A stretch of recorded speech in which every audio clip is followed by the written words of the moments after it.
No kesida lo mutu akaulo na dele lunoto mo reportan ebe temulo tubur ngesida kopekwa na ingare ni to district aloko Soroti kai musagon luda ekamanara kede akrono alupo neda ilele batar to moya piesin luda engarno kai moriarito koti ilo lode rai chairman otemulo palam o district aloko kata kui emio jirot ngesda ikeuni to balebe ado ketaiti kopekwa na ada imusa gonlu da ikamana keda alupo ngesda rai da ningosit na ada epolo noi ido ejala kiniti ne peta iboisho onu ipu ejaida ama musa napa kina kwa penatemo temu palamani na kata kuna lomutorengo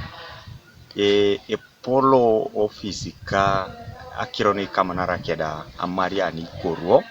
noi kwa penati jendio palamuni na rai na boys na poti tungakolo poti karamo joru korotor so ikborlo kamanara kedi koruo poti julu nos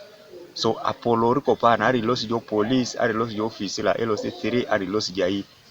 polo amumu noi kamanara kopana kirono mikoruo mamikoro ikotai echaiti sejio situnga itinto situnga pagai apara chakonye nwa kur nesilele batari musagono noi narai polo tungada lipu ai lama nyo ikoruo akotonga temare be erailo na rerengu noi engo tubura ne kapa chairman LC3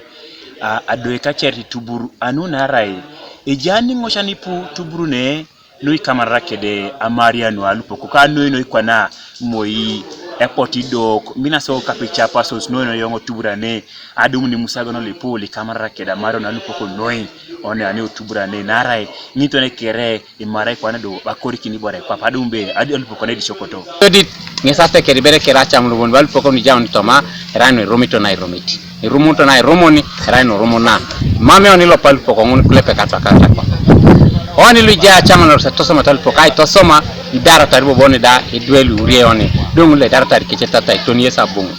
eta kanengu ngetotoma lupok ibusa kindi ngul le chelasi ai boy kino zeta chamanari kana poloka atekerin ngesi busa kentai si boy kin le chelasi ai temo kini ngete la lupo to jo kapate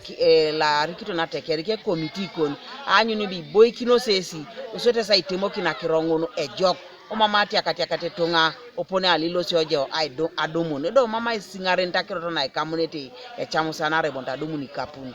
so arera akiro ni kamto sai temo kini akirono ekal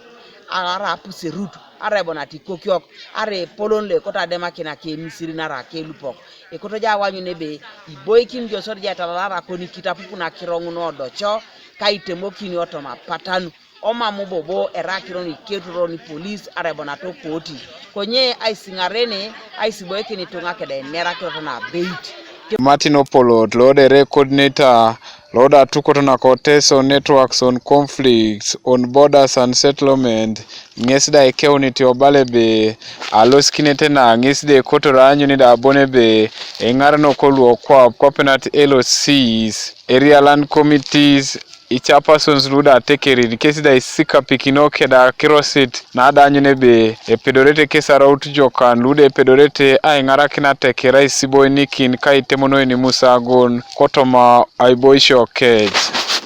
da jaut kosi tubrune alomonto reportan alo afotiso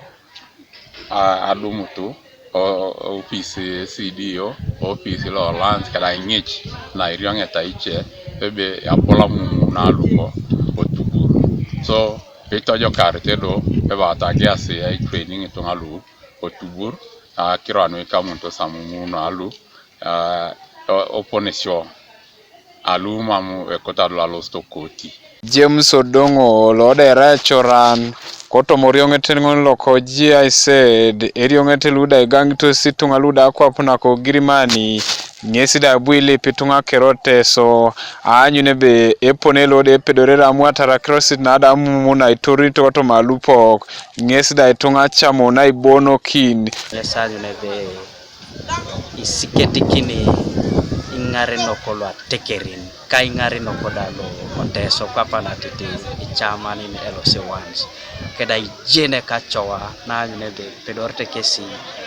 temono kini ingongeta alupoko pelo mutoso toma atekerin ko chalo ekech nelo mutoto so masakiro no district ani tomono teso lolo ijayo ni otemulo tubur. Kanuka TV East, Martin Opolot, Kotemulo Tubur, Soroti District.